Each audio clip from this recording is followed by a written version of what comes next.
Nah, saya penasaran nih seperti apa sih Unimba Madura ini, dan saya akan melakukan wawancara dengan Rektor Unimba Madura, dan ikuti terus kisah kelanjutannya.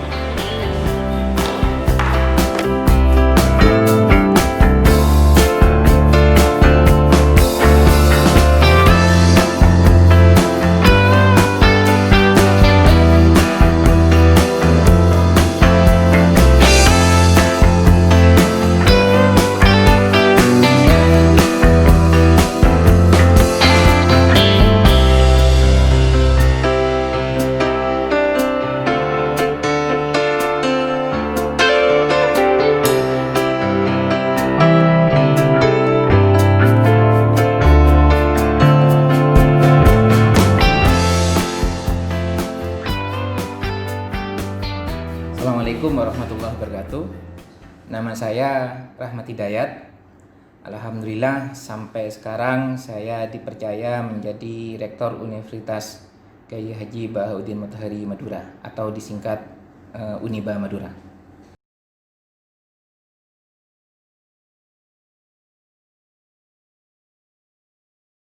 Ya. Uniba ini awalnya adalah Sekolah Tinggi Ilmu Ekonomi Kyai Haji Bahauddin Mutahari atau STIBA Madura. STIBA Madura itu kami mengajukan izin tahun 2018.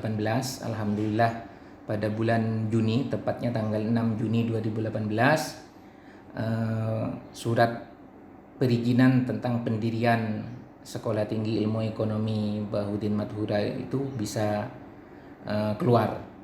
Kemudian kami menerima mahasiswa baru pertama kali adalah pada bulan September tahun 2018 untuk 2 prodi, yaitu manajemen dan akuntansi. Dengan semakin pesatnya perkembangan STIBA di tahun kedua, tepatnya di 2019 atau setelah diresmikannya STIBA Madura pada tanggal 10 Desember 2018. Selepas itu kami kemudian mengajukan peningkatan status dari sekolah tinggi menjadi universitas. Konsekuensi dari peningkatan status itu adalah kami mengajukan 3 prodi baru, yaitu yang pertama adalah ilmu informatika, yang kedua sistem informasi DKV, dan yang ketiga teknik industri maritim. Itu.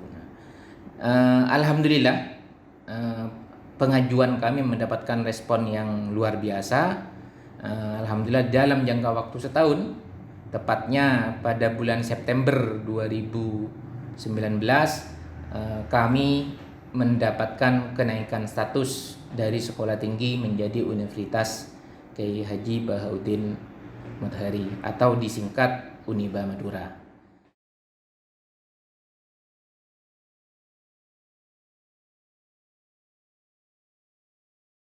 Ya, jadi pada saat begitu kami diresmikan tanggal 10 Desember 2018 tiba diresmikan, Pak Menteri kemudian menyampaikan dalam pidatonya bahwa Pak Hasanul segera diurus untuk pendirian menjadi kenaikan status menjadi universitas. Nah, kami kemudian membentuk tim.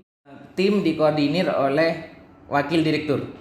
Wakil direktur dalam hal ini adalah Pak Agung MBA yang kemudian mengkoordinir semua kegiatan, menyiapkan semua proposal pendirian sampai kemudian pengajuan, submit, kemudian revisi, kemudian kami juga di bulan Juli kedatangan tim dari Dikti untuk mensurvei kelayakan dari Universitas Kyai Haji Bahauddin, kemudian dilanjutkan lagi dengan finalisasi sekitar bulan Agustus, dan akhirnya alhamdulillah pada bulan September bersamaan dengan penerimaan mahasiswa kami tahun kedua STIBA, kami mendapatkan kenaikan status menjadi Uniba dan sekaligus juga menjadi angkatan pertama bagi Uniba Madura.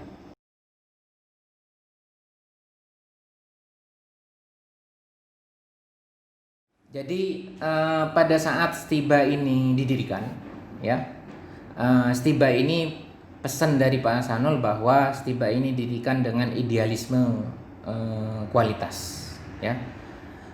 Tidak ada ceritanya bahwa dengan biaya atau UKT yang minimal, kami menarik UKT itu cuma 1.800.000.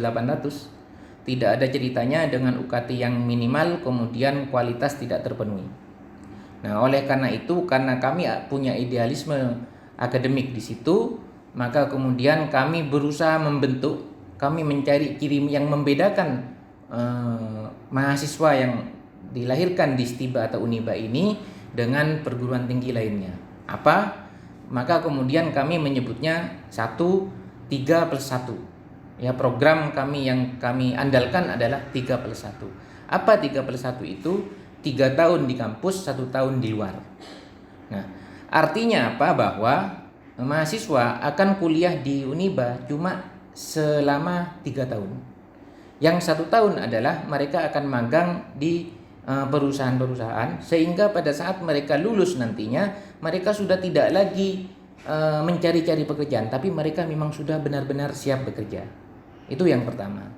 Yang kedua, kami mencari pembeda, dan kemudian setelah tahun ketiga ini sudah terasa bahwa yang membedakan Uniba dengan perguruan tinggi lain adalah bahwa kami di Uniba ini mengandalkan bahwa siapapun yang masuk ke Uniba harus mempunyai kemampuan bahasa Inggris di saat lulus.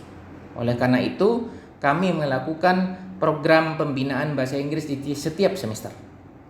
Jadi di setiap semester, mulai semester 1 sampai semester 6, mahasiswa selama ada di kampus, setiap jam pertama pasti belajar bahasa Inggris. Itu. Dan itu kami biasakan. Karena namanya bahasa Inggris itu menyangkut kebiasaan. Nah, oleh karena itu, maka di sini mahasiswa kami di semester 1, semester 2, baik itu semester 2, semester 3, semester 4, dan semester 5, itu semuanya wajib berbahasa Inggris di jam pertama perkuliahan. Jadi jam 7 sampai jam 8 wajib mata kuliah apapun, wajib hukumnya menggunakan bahasa Inggris, baik itu dosennya maupun mahasiswanya. Itu yang menyebabkan kita berbeda dengan yang lain. Kemudian yang ketiga, nah, kami untuk membuktikan bahwa kami benar-benar untuk mengetes apakah kami benar-benar berkualitas, itu banyak hal yang kami lakukan. Yang pertama adalah kami mengirim beberapa mahasiswa ke luar negeri di semester 2. Jadi mungkin ini tidak akan pernah ada dimanapun, di perguruan tinggi manapun, bahwa di semester 2 seorang mahasiswa mempunyai kemampuan yang bisa disetarakan di tingkat internasional. Jadi kami kemudian pertama mengirim ke sebuah forum PBB di Thailand. Seorang mahasiswi kami kirim ke Thailand. Ini mahasiswa semester 2. Itu.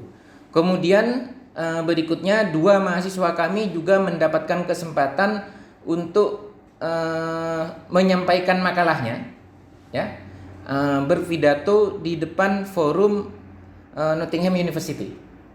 Nah, Nottingham University ini adalah salah satu perguruan tinggi yang masuk 10 besar dunia di Eropa, di UK. Nah, oleh karena itu ini prestasi tersendiri buat kita. Itu. Kemudian yang ketiga, kami berusaha menampilkan mahasiswa kami kepada event-event yang tingkat nasional, tingkat internasional, tingkat nasional. Yang ketiga, kami berusaha mengirim mahasiswa kami ke tingkat nasional, yaitu mahasiswa semester 1. Ini mahasiswa semester 1 Teknik Informatika, Teknik Industri, dan SI DKV, kami kirim untuk mengikuti lomba robot tingkat nasional, dan alhamdulillah bisa juara. Kemudian yang ketiga, dalam hal pengabdian masyarakat,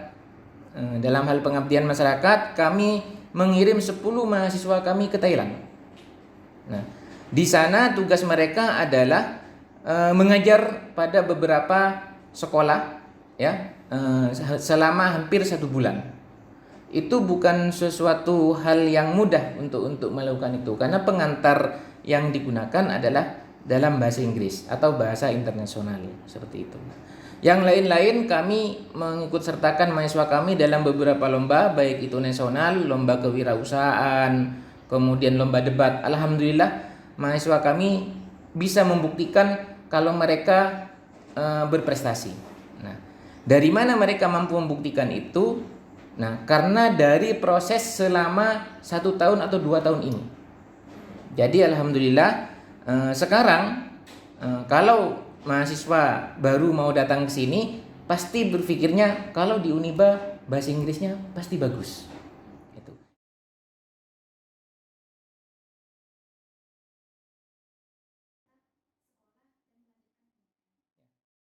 Dari awal pendirian Stiba dan sekarang menjadi Uniba, Pak Hasanul itu berpesan kepada kami yang pertama adalah bahwa kualitas tetap harus dijaga.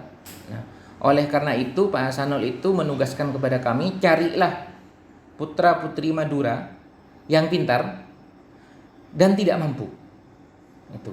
Kemudian Pak Hasanul akan membiayai semuanya. Itu. Oleh karena itu, maka kemudian kami melakukan seleksi. Sehingga kami setiap tahun tidak mungkin bisa menerima mahasiswa dalam jumlah yang besar karena kami melakukan seleksi yang ketat. Tahun ini saja kami melakukan seleksi semua seleksinya menggunakan bahasa Inggris. Nah, itu merupakan bagian dari proses pembelajaran dari awal kami sudah menerapkan itu. Nah, oleh karena itu, karena mahasiswa yang masuk ke Uniba itu adalah orang-orang yang berprestasi, maka sesuai dengan pesan oleh Pak Hasanul itu, maka kemudian kami atau yayasan berusaha mencarikan beasiswa. Banyak beasiswa yang banyak perusahaan-perusahaan, terutama BUMN, yang menawarkan beasiswa kepada kami. Ya, jadi kalau di perguruan tinggi lain mahasiswa itu mencari beasiswa, kalau di sini BUMN berlomba-lomba untuk datang ke sini memberikan beasiswanya. Kenapa? Karena mereka sudah tahu kami mengirimkan profil kami bahwa di tempat kami ada program 3+1, ada program bahasa Inggris, program magang dan sebagainya. Mereka kemudian datang ke kampus ini meminta kepada saya sering ditelepon, Pak, tolong kami, contohnya dari Pelindo, besok saya akan tanda tangan dengan Pelindo, besok saya meminta Pak 10 orang mahasiswa baru angkatan 2020. Alhamdulillah selama 3 tahun ini ya, pada angkatan pertama 2018 dari 90 mahasiswa, 80 mahasiswa itu dapat beasiswa. Kemudian dari hampir 300 mahasiswa di tahun 2019, 50%-nya dapat beasiswa. Itu. Kemudian yang tahun ini, yang gelombang pertama, kami sudah menerima 130 mahasiswa. Alhamdulillah 100 mahasiswanya mendapatkan beasiswa.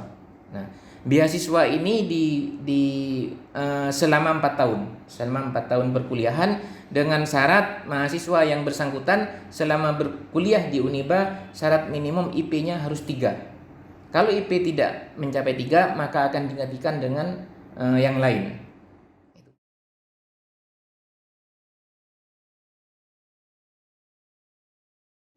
Jadi sesuai dengan kontrak, ya, kontrak atau perjanjian kerjasama antara kami dengan pihak BUMN atau pemberi perusahaan-perusahaan swasta yang memberikan beasiswa kepada kami, bahwa nanti karena program kami adalah 3+1, maka setelah semester 7 nanti mereka akan magang di BUMN tersebut.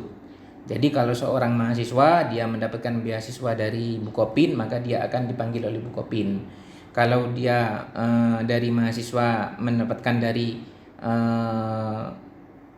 Pertamina, maka dia akan dikirim juga ke Pertamina selama minimal maksimum 1 tahun, minimal 1 semester, maksimum 1 tahun. Nah, oleh karena itu kami harapkan begitu nanti dia sudah selesai, dia tidak mencari-cari kerja lagi.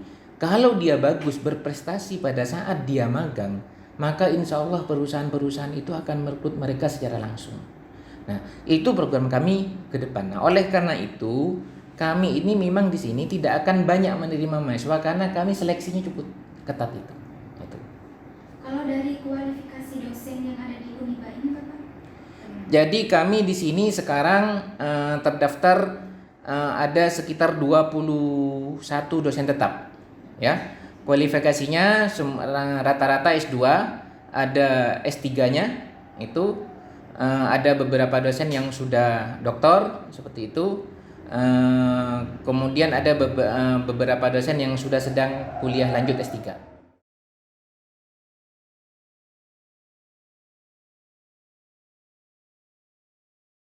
Ya. Jadi Uniba ini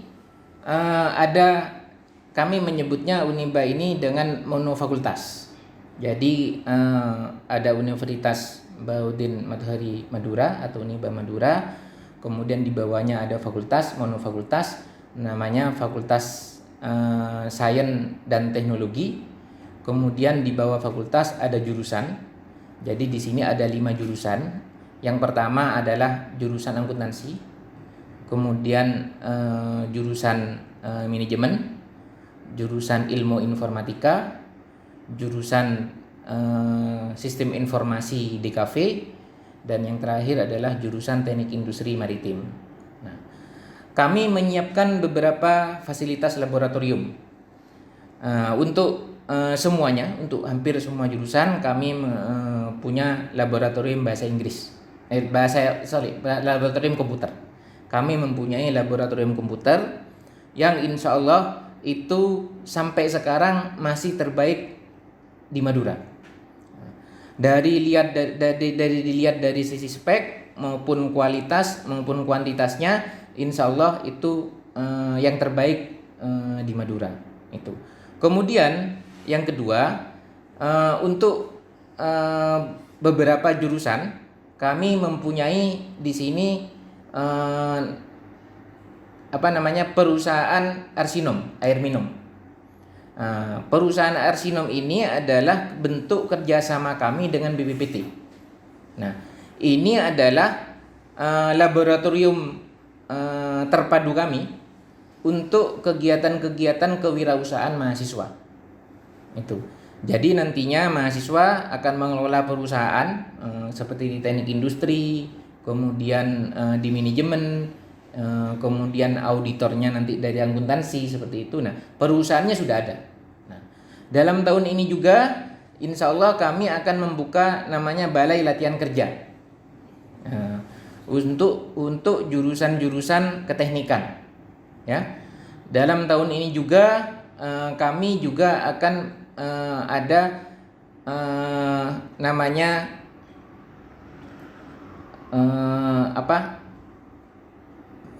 komunitas Pak Agung? Radio komunitas. Insya Allah tahun ini akan ada radio komunitas di tempat kami sehingga mahasiswa informasi DKV itu langsung bisa praktek gitu. Nah, di samping itu, di samping lab yang ada di dalam kampus ini, kami juga mempunyai lab di luar kampus. Nah, apa yang dimaksud lab di luar kampus? Nomor 1, kami dipercaya oleh Kemendes untuk menjadi pusat kajian desa. Nah, oleh karena itu mahasiswa kami ya pada saat KKN nanti akan ditugasi lab kami ada di desa masing-masing. Itu. Nah, itu bagian dari proses pembelajaran. Itu. Kemudian yang lain lagi, kami juga mendapatkan kepercayaan dari Kementerian Komunikasi dan Informasi untuk sertifikasi lulusan keteknikan di Madura. Makanya tagline kami adalah Anda boleh kuliah di mana saja, sertifikasinya nanti akan ada di Uniba. Kenapa kok kami bisa? Karena kami mempunyai fasilitas lab komputer yang bagus. Itu. Nah, yang lain-lain insya Allah tahun ini pengembangan kampus ini juga akan besar-besaran. Market dari Uniba dari pengembangan 2 hektar menjadi 10 hektar insya Allah sudah selesai tahun ini. Dan 5 tahun ke depan insya Allah kita akan ada di lahan 10 hektar.